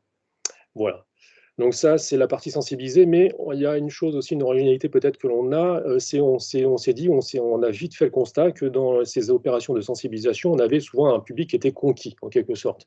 Et donc, on s'est dit comment accéder au public qui n'est pas conquis, en tout cas le public difficile d'accès, qui ne vient pas à nos conférences, etc. Et donc là, c'était vraiment une opportunité qu'on a eue, notamment par Eric de l'association Citéco, qui a été sollicité par le personnel de la protection judiciaire de la jeunesse et puis par le service pénitentiaire de Perpignan. Et donc, très rapidement, on a mis en place des opérations qui ont très, très bien marché. Vraiment, on est super ravis de ces opérations avec des détenus, parfois avec des personnes condamnées au TIG ou des jeunes en difficulté. Voilà. Donc ça marche très, très bien. Et vraiment, je pense qu'on a semé des petites graines avec ces actions. Voilà. Ensuite, oui, bien sûr, ne pas oublier bien sûr les acteurs qui sont déjà impliqués. Donc, on travaille bien sûr en étroite collaboration avec les syndicats mixtes, avec le parc marin, avec les mairies, avec l'agglo. Donc, on essaye bien sûr de de voir avec eux les opérations qu'on peut faire, notamment sur la troisième axe qui va venir tout à l'heure, qui est la réduction. Donc on fait, voilà, on participe à toutes les réunions possibles, imaginables, avec tous ces acteurs qui sont impliqués dans la gestion, voilà, de ces fleuves. Voilà. Ensuite, le dernier axe, c'est donc tenter de mettre en place des opérations de réduction, hein, de ce flux de déchets.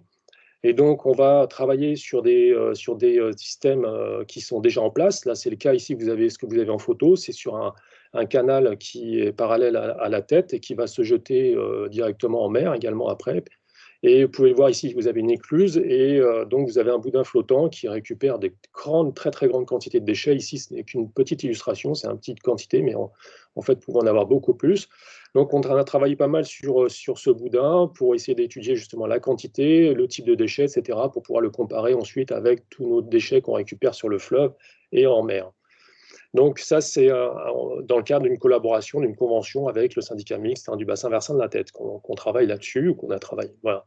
Et puis, on travaille également, on a eu l'opportunité, c'est également, ça c'est un petit coup de chance, parce que parallèlement à notre projet, c'est développé une petite société qui s'appelle Clean Up Rivers, qui est justement de la région de Perpignan, créée par voilà, Stéphane David, et donc qui se veut justement de fabriquer différents types de filets, de pièges pour piéger les déchets à différents endroits.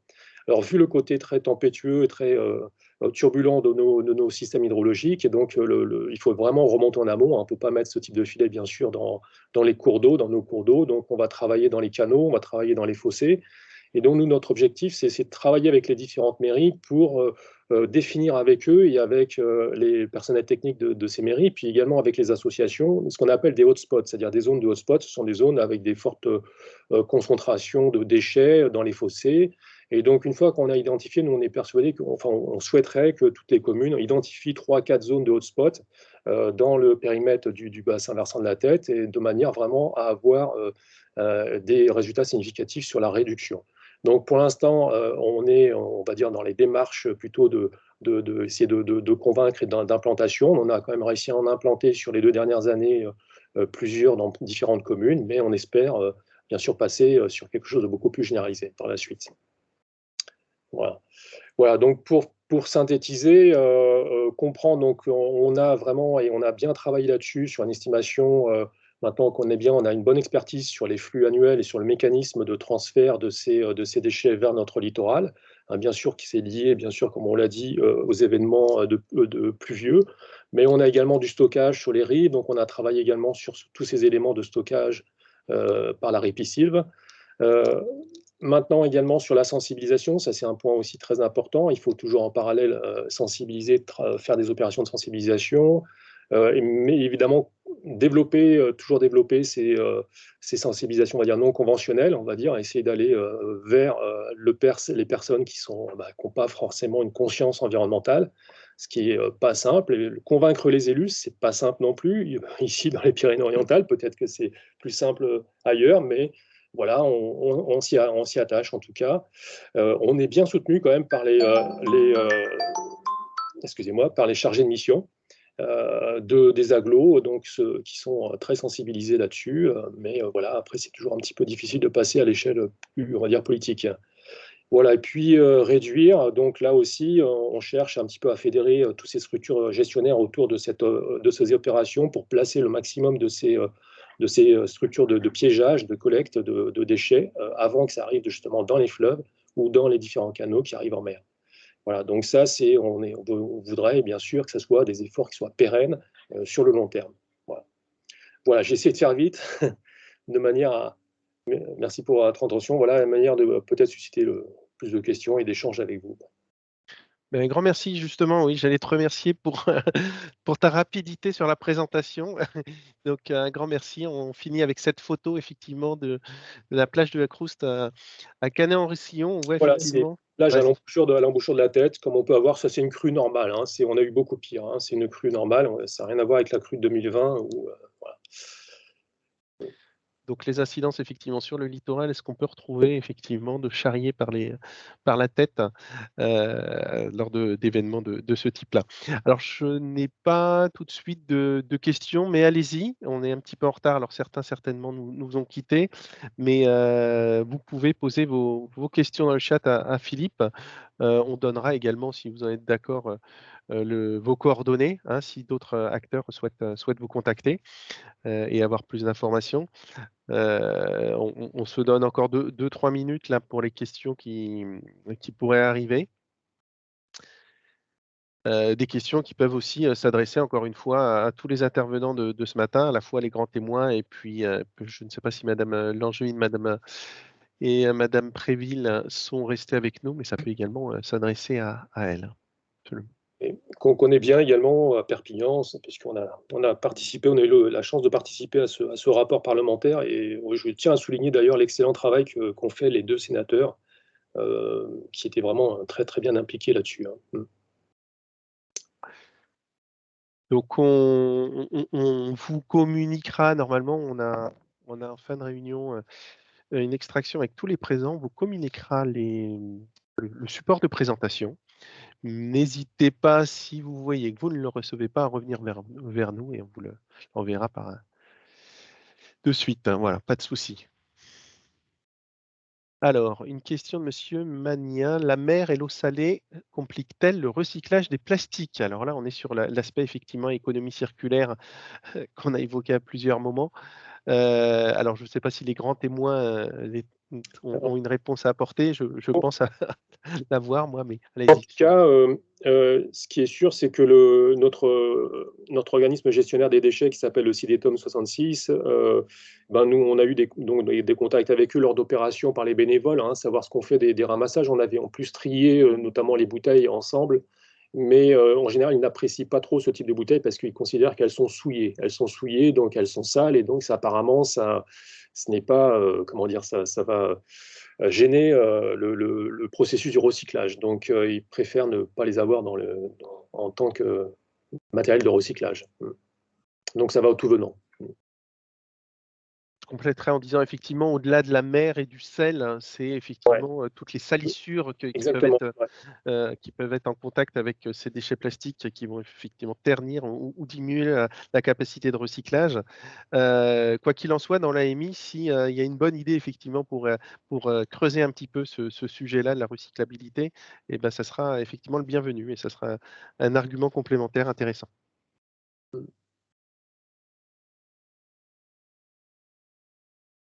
Bon, voilà, j'ai pas d'autres questions dans le chat. Emeline a également donné, par rapport au sujet côtier, au projet côtier, ses coordonnées.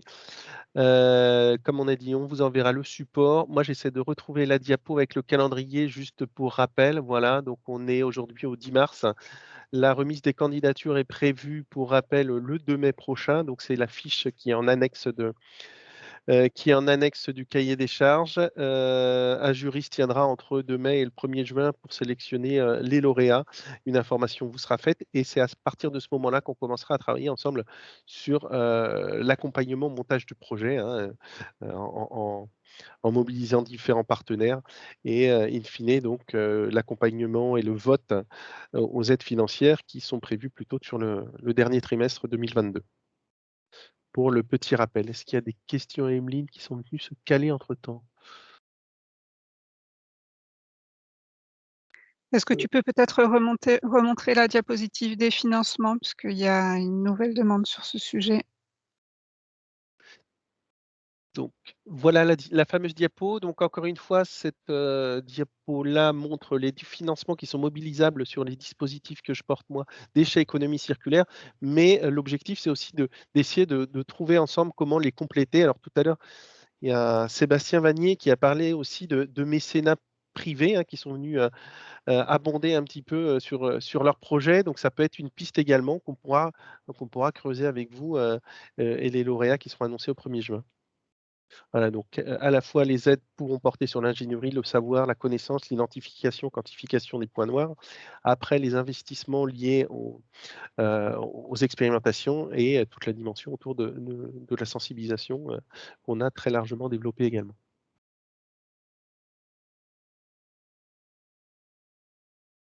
Hop. Oui, source de financement mobilisée, voilà. Et puis l'agence de l'eau a déjà précisé via Ariette tout à l'heure que sur certains projets, ils seraient également très heureux de pouvoir accompagner les projets. Les présentations seront accessibles, oui, on vous les adressera. Et voilà, je pense qu'on est tout bon. Un grand merci à vous. Donc, on a très largement débordé. On a 20 minutes de retard. Désolé une nouvelle fois pour le petit souci technique, notamment de mon côté. Je vous remercie pour votre mobilisation et puis j'espère qu'on aura plein de projets qui vont nous arriver puisque c'est un sujet, comme on le voit, on regarde le nombre de personnes présentes qui mobilisent beaucoup sur le territoire, notamment en Occitanie. Donc, un grand merci encore à tous. Un grand merci à Madame Langevin, un grand merci à Madame la sénatrice Préville et à tous les témoins qui ont participé aujourd'hui. Et très, très bonne journée. À bientôt.